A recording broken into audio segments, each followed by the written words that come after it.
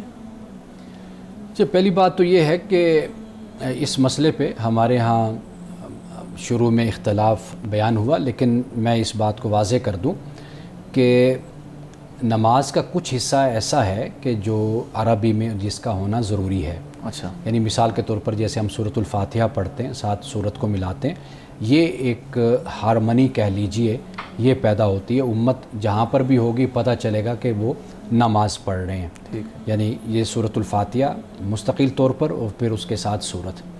باقی جو معاملات ہیں دیگر، مثال کے طور پر جیسے آپ اتحیات میں بیٹھے ہیں آخر میں، تو آپ وہاں پر اپنی زبان میں دعا کر سکتے ہیں۔ آپ عربی میں صرف ایک دعا نہیں، کئی اور دعائیں بھی آپ اللہ تعالیٰ سے مانگ سکتے ہیں، تو اس پر کوئی بھی اس طرح کی پابندی نہیں ہے۔ یعنی گویا کہ دونوں چیزیں آپ شامل کر سکتے ہیں۔ اچھا، ایک حصہ آپ عربی کا ہے، وہ لازم ہے، ضروری ہے، آپ اسی کو ہی آپ کریں گے، اور کچھ مقامات ایسے ہیں کہ جہاں پر آپ اپنی زبان میں بھی اللہ کی بارگاہ میں دعا کر سکتے ہیں اور مانگ سکتے ہیں۔ ہمارے ہاں کچھ اسکالرز ہیں جو کہ نماز کو اردو میں پڑھنے کی بات کرتے ہیں، اس پر زور دیتے ہیں، یعنی کہ ہم بات کر لیں پرانے اسکالرز، ہمارے علامہ اقبال جو تھے، خطبات اقبال میں ذکر ملتا ہے جہاں پر انہوں نے کہا ہے کہ نماز جو اردو میں بھی پڑھی جانی چاہیے، زیادہ بہتر طریقے سے نماز انجام دی جا سکتی ہے اس طرح۔ تو ہمیں جو ان باتوں کو، ان کی اوتھینٹسٹی کیا ہے، ویلڈ ہیں یہ باتیں، ان کو ہمیں سمجھنا چاہیے اس کے ڈیٹیل میں۔ دیکھیے علامہ اقبال رحمۃ اللہ تعالیٰ علیہ آپ فقیہ نہیں تھے، یعنی آپ نے ان مسائل کو ایک سائل کے طور پر آپ نے علماء کے سامنے رکھا، پیش کیا ان مسائل کو، اور انہوں نے اصل جو یہ بات بیان کی تو اس کا پس منظر یہ تھا کہ وہ دکھانا یہ چاہتے ہیں، بتانا یہ چاہتے ہیں کہ امت کے علماء فقہاء نے ان مسائل پر گفتگو کی ہے۔ یعنی انجماد جسے ہم کہتے ہیں نا کہ ایک صورتحال ایسی معاشرے میں نہیں تھی، مسلم معاشرے میں، کہ فقہی مسائل پر اور ایسے مسائل پر علماء میں گفتگو نہ ہوتی ہو۔ علماء نے اپنے اپنے وقت پر ان پہ گفتگو کی۔ حضرت امام صاحب رحمۃ اللہ علیہ سے منسوب یہ بات بیان کی جاتی ہے کہ انہوں نے کہا کہ بھی فارسی میں بھی نماز پڑھی جا سکتی ہے۔ تو لیکن یہ ہے کہ یہ میں نے آپ کو بتا دیا کہ جیسے چند مقام ایسے ہیں کہ جہاں پر ہم عربی ہی کو ادا کریں گے، لیکن کچھ مقام ایسے ہیں کہ جہاں پر ہم اپنی زبان میں بھی، بے شک اردو ہے، فارسی ہے، کوئی بھی زبان ہے، آپ اس میں اللہ تعالیٰ سے مناجات کر سکتے ہیں، اللہ تعالیٰ سے دعا کر سکتے ہیں۔ ناظرین کرام، یہاں وقت ہوا چاہتا ہے ایک بریک کا، ہمارے ساتھ رہیے گا۔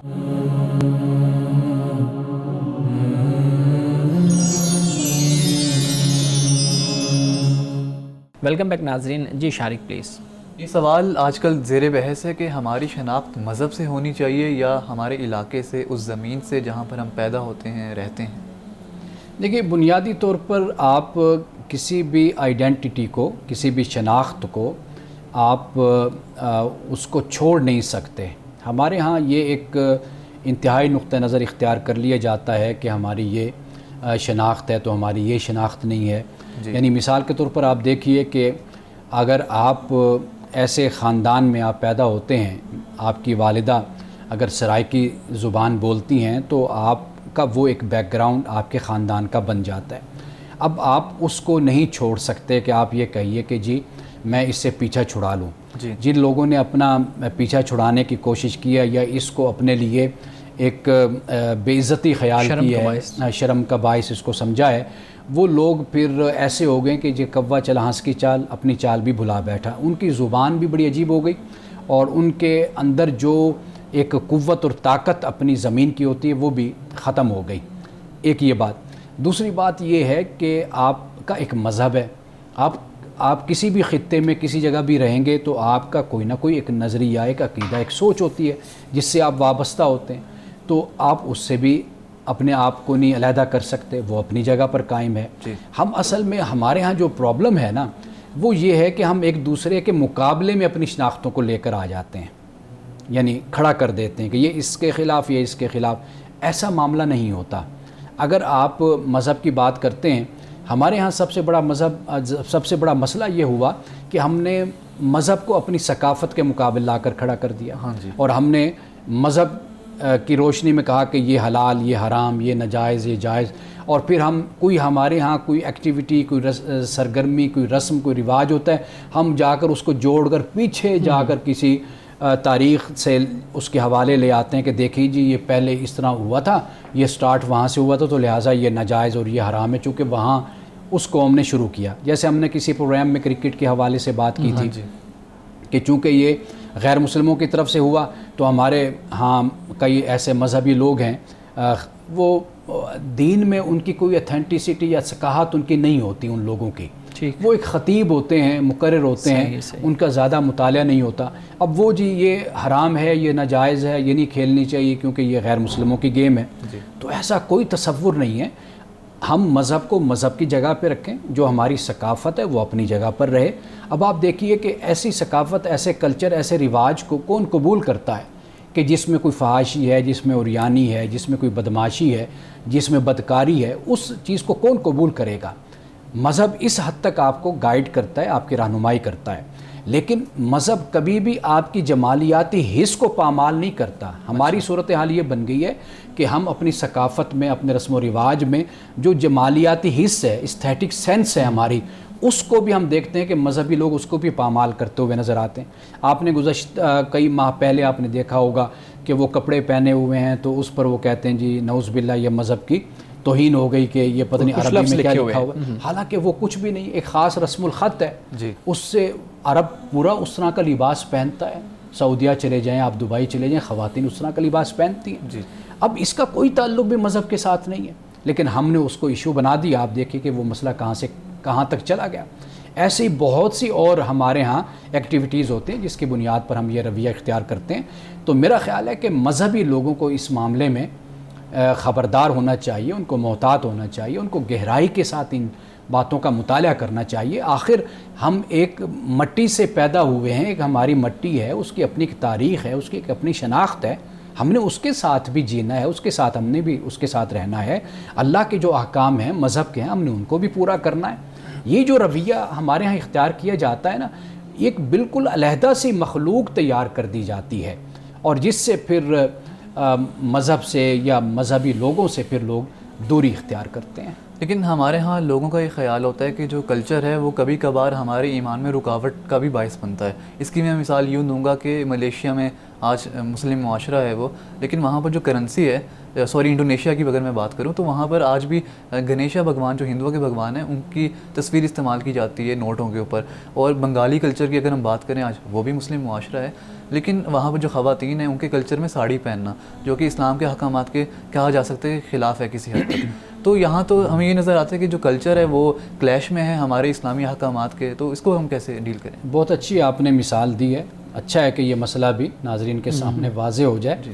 دیکھیے، تصویر نوٹ پر ہونا یہ بڑی مختلف چیز ہے۔ ہمیں جس بات سے منع کیا گیا وہ نعوذ باللہ عقیدہ ہے، اس کے شرک کے حوالے سے۔ اگر آپ کی تہذیب، آپ کی ثقافت، آپ کا کلچر اگر اس کو اس صورت میں قبول کرتا ہے تو اس کے رکھنے میں کوئی حرج نہیں ہے۔ اچھا، آپ بھگوان کی تصویر وہ اپنی جگہ پہ آپ رکھ دیجئے۔ اگر آپ یہ دیکھیں گے تو ہمارے ہاں تو اس کے خلاف بھی فتویٰ ہے کہ کسی انسان کی تصویر بھی نہیں لگائی جا سکتی، جیسے حضرت قائد اعظم کی تصویر ہے، علامہ اقبال کی، یا کسی کی ہم تصویر لگاتے ہیں، اس پر بھی پھر اختلاف ہوگا۔ تو اصل جو چیز ہے وہ بنیادی طور پر وہ ذہن میں رکھنی چاہیے کہ اللہ کی عبادت صرف اللہ کی ہونی ہے، اس کے مقابل کسی اور کی عبادت نہیں ہونی۔ یہ آپ کا اپنا ایک کلچر ہے، آپ کی اپنی ثقافت ہے کہ اس کے مطابق آپ اس بات کو قبول کرتے ہیں، اور آپ کے یہاں اس کو قباحت نہیں محسوس کی جاتی کہ آپ وہ تصویر اپنے نوٹ پر لگا لیتے ہیں۔ ایک بات۔ دوسری بات یہ ہے کہ جو آپ نے ساڑی کی مثال دی، اب اس معاملے میں اگر جو لباس ہے اگر اس کو ساڑی بھی استعمال کی جائے، اور اس ساڑی کو اگر جو اسلام جس طرح کہتا ہے کہ عورت کا ستر کا جو معاملہ ہے، اگر وہ اس کو بھی اختیار کرے تو اس پر بھی کوئی اعتراض کی بات نہیں ہے۔ مقصد تو صرف ستر چھپانا ہے۔ پیغمبروں پر ایمان ہمارے ایمان کا حصہ ہے، لیکن قرآن میں 25 یا 27 انبیاء کا ذکر ہے، اور ہمارا ماننا ہے کہ 1,24,000 پیغمبر اللہ تعالیٰ نے بھیجے۔ تو ہمارے ایمان کے لیے کیا ضروری ہے، ہم کتنے پیغمبروں پر یقین رکھیں؟ دیکھیے، ہمیں صرف اس بات پر یقین رکھنا ہے کہ اللہ سبحانہ و تعالیٰ نے جتنے بھی پیغمبر اتارے، چاہے وہ 1,24,000 ہیں کم و بیش یا اس سے بھی زیادہ ہیں، ہمیں بس یہ ماننا ہے کہ اللہ نے جو بھی پیغمبر اتارے ان پر ہمارا ایمان ہے، بس یہ لازم ہے۔ یعنی جسے ہم کہتے ہیں کہ اجمالی طور پر آپ کا میرا ہم سب کا ماننا لازم اور ضروری ہے۔ یعنی مثال کے طور پر ہم کہتے ہیں کہ ہم کتابوں پر ایمان رکھتے ہیں، اب وہ تورات ہے، انجیل ہے، زبور ہے، وہ ہمیں معلوم ہے۔ اب بہت سی کتابیں یا صحائف ایسے ہیں کہ جو ہم نہیں جانتے۔ صحف ابراہیم و موسیٰ قرآن کے الفاظ ہیں کہ ابراہیم کے صحف، موسیٰ کے صحف، اور اس کے علاوہ دیگر انبیاء کے۔ تو ہم اجمالی طور پر ایمان رکھتے ہیں کہ جو بھی کتابیں اللہ نے نازل کی ہیں اور جو پیغمبر اللہ نے بھیجے، ہم سب پر ایمان رکھتے ہیں۔ امن صاحب، آج کی حدیث مبارکہ بیان کیجیے گا۔ حضرت عبداللہ ابن عمر رضی اللہ تعالیٰ عنہ سے روایت ہے، اور یہ حدیث امام بخاری نے بخاری شریف میں نقل کی ہے، اور اس کا نمبر ہے 912۔ رسول اللہ صلی اللہ علیہ وسلم نے فرمایا، جو شخص تکبر سے اپنے کپڑوں کو لٹکا کر چلے، قیامت کے دن اللہ تعالیٰ اسے رحمت کی نظر سے نہیں دیکھے گا۔ حضرت ابوبکر صدیق رضی اللہ تعالیٰ عنہ نے پھر عرض کیا کہ عرض کی یا رسول اللہ صلی اللہ علیہ وسلم کہ میرے کپڑے بھی یعنی کبھی ایسے ہو جاتا ہے کہ خود بخود جو کونے ہیں وہ لٹک جاتے ہیں۔ تو آپ علیہ السلام نے فرمایا کہ بے شک تم تکبر نہیں کرتے، یعنی آپ نے یہ علت بیان کر دی۔ یعنی ایک شخص ہے کہ جس کے کپڑے اس لیے لٹکتے ہیں نیچے کہ وہ تکبر سے کرتا ہے کہ بھئی میرے پاس اتنا مال اور دولت ہے کہ میں بہت اچھے کپڑے سلوا سکتا ہوں، اور میرے کپڑے بڑے بھی ہیں اور اچھے بھی ہیں۔ تو وہ تکبر کی وجہ سے اگر ایسا کرتا ہے تو آپ علیہ السلام نے یہ فرمایا کہ اللہ تعالیٰ اس کو رحمت کی نظر سے نہیں دیکھے گا۔ ہاں، کسی اور وجہ سے کسی کے کپڑے زمین پر لٹکتے ہیں تو آپ نے یہاں پر اس بات کو بیان فرما دیا کہ وہ شخص ان لوگوں میں اس کا شمار نہیں ہوتا کہ جو تکبر کی وجہ سے اپنے کپڑوں کو لٹکاتے ہیں۔ ناظرین کرام، اس دعا کے ساتھ اپنے پروگرام کا اختتام کریں گے۔ اللہ رب العزت حسن کلام اور تاثیر کلام عطا فرمائے، ہماری زبان کے گروں کو کھول دے اور سننے والوں تک خیر کا پیغام پہنچے۔ اجازت دیجیے، خدا حافظ۔